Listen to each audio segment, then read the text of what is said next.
வணக்கம். இது உங்கள் கரூர் கிளாசிக் கிச்சன். இன்றைக்கி நம்ம ஒரு ஆஃப்டர்நூன் லஞ்ச் விலாக் தான் பார்க்க போகிறோம். மார்னிங் ரொட்டீன் முடிச்சுட்டு லஞ்சுக்கு இன்றைக்கி நான் என்னென்னலாம் வேலை செஞ்சேன், எப்படியெல்லாம் லஞ்ச் வந்து குயிக்காக செய்கிறதுக்கு சின்ன சின்ன டிப்ஸ் எல்லாம் எப்படி ஃபாலோ பண்ணால் ஈஸியாக எவ்வளோ பெரிய லஞ்ச் வேலையாகவும் ஈஸியாக முடிக்கலாங்கிறதெல்லாம் பார்க்கலாம். வாங்க வீடியோக்குள்ளே போகலாம்.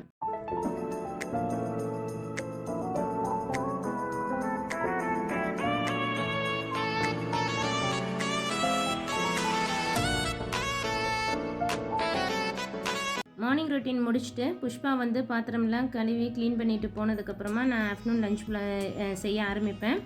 தயிர் வந்து மோருக்கு கரைச்சி வச்சுருக்கேன். இது வந்து பழைய தயிர் குழம்புக்கு எடுத்து வச்சுருக்கேன். தண்ணி கொதிக்க வச்சு எடுத்து வச்சாச்சு. மதியத்துக்கும் தயிர் காலையிலேயே உர போட்டு எடுத்து வச்சாச்சுங்க. மிட் மார்னிங்க்கு எங்கள் வீட்டுக்காரர் ஒரு 11:30 வாக்கில் டீ குடிக்கிறதுக்கு வீட்டுக்கு வருவார். அவருக்கு பிளாக் டீ வேணும்னு கேட்டிருந்தாரு. 2 ஏலக்காயும் கொஞ்சமாக சுக்கும் தட்டி போட்டு பிளாக் டீ வச்சு பாருங்கள், நல்லாயிருக்கும். சுக்கு இல்லைன்னா கூட ஒன்றும் பரவாயில்லைங்க, ஃப்ரெஷ்ஷாக இஞ்சி கூட தட்டி செய்யலாம். எது போட்டாலுமே டேஸ்ட் நல்லாயிருக்கும்.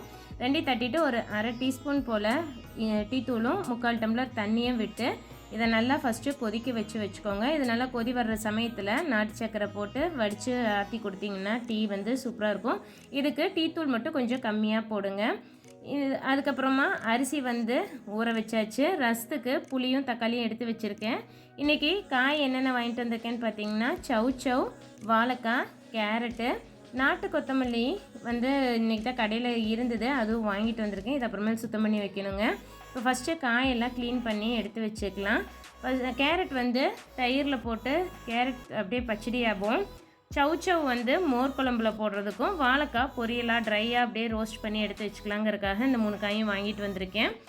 இப்போ ஃபஸ்ட்டு இதெல்லாம் க்ளீன் பண்ணி பீல் பண்ணிவிட்டு நீங்கள் கழுவி எல்லாம் காயையும் கட் பண்ணி எடுத்து வச்சுக்கிட்டிங்கன்னா உங்களுக்கு கொஞ்சம் ஈஸியாக இருக்கும். இதெல்லாம் கட் பண்ணுறதுக்குள்ளே நான் ஃபஸ்ட்டு அரிசி முதல்ல ஊற வச்சிட்டேன். காய் கட் பண்ணுறதுக்குள்ளே அரிசி ஊறிடும். அதை வந்து ஒரு அடுப்பில் சாப்பாடு வடிகிறதுக்கு போட்டு வச்சிடலாம். நம்ம ரசத்துக்கு வந்து தண்ணியில் புளியும் தக்காளியும் போட்டு அடுப்பில் வச்சு கொஞ்சம் கொதிக்க வச்சு எடுத்து வச்சுக்கிட்டிங்கன்னா ஈஸியாக ரசமும் ரெடி பண்ணிடலாங்க. ஃபஸ்ட்டு எந்த காயை தனித்தனியாக வேக வைக்கணுமோ அதெல்லாம் ஃபஸ்ட்டு க்ளீன் பண்ணிவிட்டு கட் பண்ணி எடுத்து வச்சுக்கலாம். வாழைக்காய் பொரியலுக்கு தோலெல்லாம் சீவிட்டு வாழைக்காயை ரொம்பவும் சின்னதாக பொடிசாக இல்லாமல் ஒரு க்யூப்ஸ் சைஸில் கட் பண்ணி எடுத்துக்கோங்க. நான் இன்றைக்கி ஒரே ஒரு வாழைக்காய் தான் எடுத்திருக்கேன். நான் 2 காய் இருக்கிறதுனால ஒரு காய் வச்சாவே இது பொரியல் கரெக்டாக இருக்கும். இது கூட கொஞ்சம் மஞ்சத்தூளும் தண்ணியும் விட்டு நல்லா அலசி எடுத்துட்டு அதில் இந்த பிசுநாட்டம் வருங்க வாழைக்காயில், அதெல்லாம் நல்லா அலசி எடுத்துட்டு நம்ம வேக வச்சுக்க போகிறோம். நான் ரசத்துக்கு முதல்ல சொன்ன மாதிரி புளியும் தக்காளியும் கொதிக்க வச்சு எடுத்திங்கன்னா கரைக்கிறதுக்கு ஈஸியாக இருக்கும். வாழைக்காய்க்கு கொஞ்சம் உப்பு போட்டு மஞ்சத்தூள் போட்டு இதையும் தனியாக வேக போட்டுடலாம். வாழைக்காய் வெந்து வர்றதுக்குள்ளே மற்ற காய் அரிஞ்சிக்கலாம். சவ் வந்து பொரியல் வைக்கிறதுக்கு வேணால் பொடியாக அரியலாம். இப்போ நம்ம வந்து மோர் குழம்புல போட போகிறோம், அதனால் கொஞ்சம் பெரிய சைஸாக கட் பண்ணி எடுத்துக்கோங்க. மோர் குழம்புக்கு சவ், நீர் பூசணிக்காய், சொரக்காய் இது எல்லாமே நல்லா இருக்குங்க. எல்லாமே இந்த மாதிரி தோல் சீவிட்டு ஒரு சின்ன க்யூப்ஸாக கட் பண்ணி தண்ணியில் மஞ்சத்தூள் உப்பும் போட்டு வேக வச்சு தனியாக எடுத்து வச்சுக்கிட்டிங்கன்னா காய் வந்து மோர் குழம்புல சேர்த்து வரும்போது நல்லா வெந்து வந்திருக்கும்.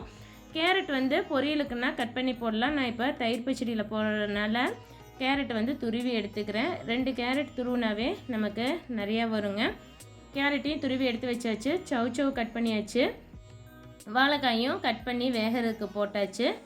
மோர் குழம்புக்கு கொஞ்சமாக துவரம்பருப்பு மட்டும் கழுநீர் பிடிச்சி ஊற வச்சுக்கலாம். இப்போ நம்ம மற்ற காயெல்லாம் அரியறதுக்குள்ளே நமக்கு வாழைக்காய் நல்லா வெந்து வந்துருச்சு. இந்த வாழைக்காயில் இருக்க தண்ணியை எடுத்து வச்சுருங்க. இது போக நம்ம இப்போ துவரம்பருப்பும் ஊற வச்சிட்டோம், மற்ற காய் அரிஞ்சிட்டோம். சவ்வை கொஞ்சம் உப்பு மஞ்சத்தூள் போட்டு வேக வச்சுட்டு நம்ம அந்த வேகிறதுக்குள்ளே வெங்காயம் பூண்டெல்லாம் உரித்து எடுத்துடலாம். எல்லாமே உரிச்சாச்சுங்க. இது கேரட்டுக்கு, இது குழம்புக்கு, இது வந்து மோர் குழம்புக்கு அரைக்கிறதுக்கு, ரசத்துக்குன்னு தனித்தனியாக எடுத்தாச்சு. தயிரையும் 2ஆக பிரித்து கரைச்சி எடுத்து வச்சுட்டோங்க. எல்லாமே ப்ரிப்ரேஷன்லாம் முடிச்சுட்டு நம்ம சாப்பாடையும் அடுப்பில் போட்டாச்சு. நான் குக்கர் விசில் விட்டு எடுக்க மாட்டேன், ஆனால் குக்கரில் வச்சு வடித்து எடுத்துருவேன். அந்த சாப்பாடு வெந்து வர்றதுக்குள்ளே ஃபஸ்ட்டு ரசத்துக்கு கரைச்சி எடுத்துக்கலாம்.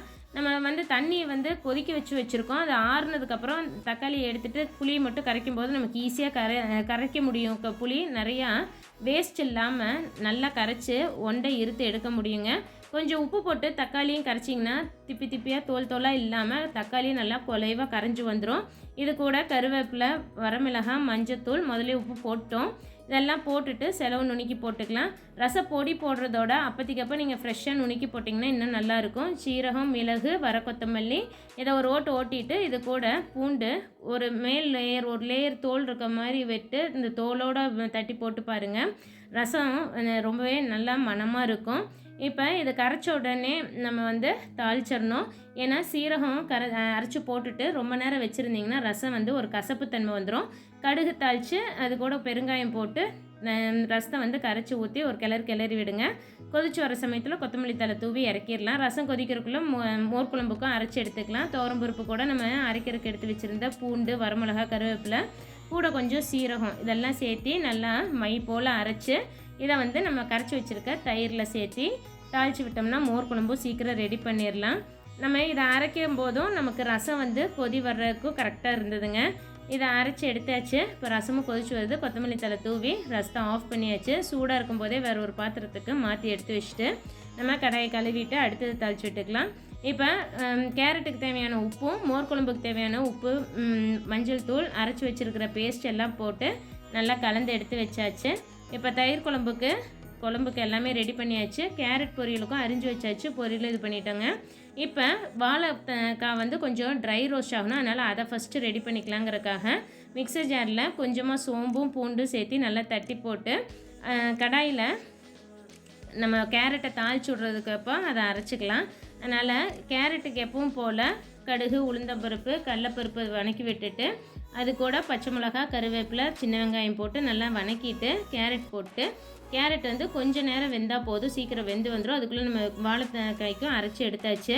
இப்போ மிக்சியில் அரைக்கிற வேலையெல்லாம் முடிஞ்சதுனால அந்த இடத்துல அடுத்து தயிர் சிலப்புறதுக்கு எடுத்து வச்சாச்சு. நம்ம இதெல்லாம் பண்ணுறதுக்குள்ளே கேரட்டும் வதங்கி வந்துருச்சு. கேரட் ரொம்ப நேரம் வேக வைக்காதீங்க, அதில் இருக்க சத்தெல்லாம் போயிடும். கேரட்டை ஆற வச்சுட்டு 5 நிமிஷம் தான் நமக்கு மோர் சிலிப்பி முடிச்சிடும். இது வெண்ணெய் மட்டும் எடுத்து வடித்து வச்சுட்டு இந்த வேலையை முடிஞ்சிடும். நம்ம இதெல்லாம் முடிக்கிறதுக்குள்ளே சாதமும் நல்லா புழுங்கி வெந்து வந்துருச்சுங்க. குக்கரில் மூடி போடாமல் நான் வடிச்சிருவேன்னு சொன்னேன் இல்லைங்க. தட்டு வச்சு அப்படியே கஞ்சியை வடித்து எடுத்துட்டா சாதம் வடித்த மாதிரி இருக்கும். குக்கர் பேஸ் ஹெவியாக இருக்கிறதுனால நமக்கு ரொம்ப அடி பிடிக்காது சாப்பாடு, அதே மாதிரி ரொம்ப பொங்கியும் வராது. இப்போ இந்த சாப்பாடை எல்லாம் சமப்படுத்திட்டு நம்ம ஒரு மூடி போட்டு குக்கரோட மூடி விசிலோடு போட்டு அப்படியே வச்சிங்கன்னா சாப்பாடு நல்லா புழுங்கி வந்துடும். கஞ்சி பூரா நம்ம இருத்துருவோம். இந்த கஞ்சி நீங்கள் எதுக்காவது யூஸ் பண்ணுறதுனா யூஸ் பண்ணிக்கலாம். இப்போ வாழைக்காய் தாளித்து விட்டுக்கலாம். ஒரு கடாயில் எண்ணெய் விட்டு கடுகு தாளித்து நம்ம அரைச்ச பூண்டு, சோம்பு பேஸ்ட்டு ஊற்றிட்டு உப்பும் சாம்பார் பொடியும் போட்டு நல்லா கலந்து விட்டுட்டு பச்சை வாசம் போனோடனே நம்ம வேக வச்சுருக்க வாழைக்காயை உள்ளே போட்டு நல்லா கிளறி விட்டு சிம்மில் வச்சு இதை ஒரு அடுப்பில் டிஸ்டர்ப் பண்ணாமல் அப்படியே தொலைவி விட்டு வைங்க. அப்போ தான் நல்லா ட்ரை ரோஸ்ட் ஆகி வரும். இப்போ கேரட் நம்ம வணக்கி வச்சுருந்தது நல்லா ஆறி வந்துருச்சு. அதுக்கு எடுத்து வச்சுருந்த தயிர் விட்டு கலந்து எடுத்து வச்சிட்டிங்கன்னா கேரட் தயிர் பச்சடி ரெடி. கலந்து விட்டுட்டு கொஞ்சமாக இதில் கொத்தமல்லி தலையும் தூவிக்கலாம். இது கூட நீங்கள் பீட்ரூட்டும் இதே டைப்பில் செஞ்சிங்கன்னா ரொம்பவே டேஸ்ட் நல்லா இருக்கும். சாப்பாடோட பிசைஞ்சும் சாப்பிட்லாம், சும்மாவும் சாப்பிட்றதுக்கும் இந்த பச்சடி நல்லா இருக்குங்க. இப்போ மோர் குழம்பு ஒன்று தான் தாளிக்காமல் இருக்குது, மற்ற எல்லாமே தாளித்து விட்டாச்சு. ஒரு பேனில் கடுகு, உளுந்து, கடலைப்பருப்பு 3 நல்லா செவந்து வர்ற அளவுக்கு வறுத்து விட்டுட்டு சின்ன வெங்காயம் நிறையா அது கூட கொஞ்சம் கருவேப்பிலையும் போட்டு வதக்கிட்டு இது கூட நம்ம வேக வச்சுருக்க சவ் ஆட் பண்ணி நல்லா கலந்து விட்டுக்கோங்க. இப்போ மோர் குழம்புக்கு எல்லாம் கரைச்சி வச்சுருக்கோம். அரைச்ச பேஸ்ட்டு, மஞ்சத்தூள் உப்பெல்லாம் போட்டு கரைச்சி வச்சுருக்கிற தயிரை உள்ளே விட்டு கை விடாமல் தொலைவணும். அடுப்பு மீடியம் ஃப்ளேமில் தான் இருக்கணும். மோர் குழம்புக்கு உண்டான டீட்டெயில்டு வீடியோ லிங்க் நான் டிஸ்கிரிப்ஷனில் கொடுக்குறேன், செக் பண்ணி பார்த்துக்கோங்க. சைட் பை சைடு நம்மளோட வாழைக்காயும் நல்லா வறுபட்டு வந்துருச்சு. மோர் குழம்பும் கை விடாமல் தொலைவி நம்ம ஒரு கொதி வர்ற அளவுக்கு தொலைவி விட்டு அடுப்பை ஆஃப் பண்ணிட்டோம். இப்போ எல்லாமே முடிஞ்சிருச்சு. மோர் குழம்பு சூடாக இருக்கும்போதே வேறு ஒரு பாத்திரத்துக்கு மாற்றி வச்சுருங்க. நம்ம சமைச்ச குண்டாலேயே வச்சுருந்திங்கன்னா ஒரு மாதிரி திரிஞ்சாப்பில் போயிடும். இப்போ குழம்பு ரெடி ஆகிடுச்சு. பொரியல், கேரட் பச்சடி எல்லாமே ரெடி பண்ணியாச்சு. ரசம், சாதம் எல்லாம் வடித்து வச்சாச்சு. மோரும் வெண்ணெய் எடுத்துட்டு வடித்து வச்சிட்டேங்க.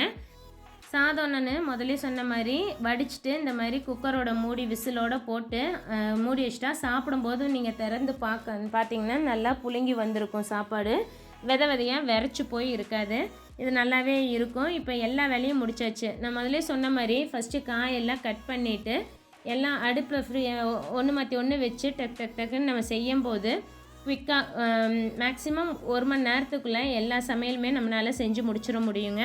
பிளான் பண்ணி நம்ம இதுதான் செய்ய போகிறோங்கிறத தெளிவாக பிளான் பண்ணிட்டோம்னா ஈஸியாக சமைச்சும் முடிச்சிடலாம். ஒரு சிரமமே இருக்காது.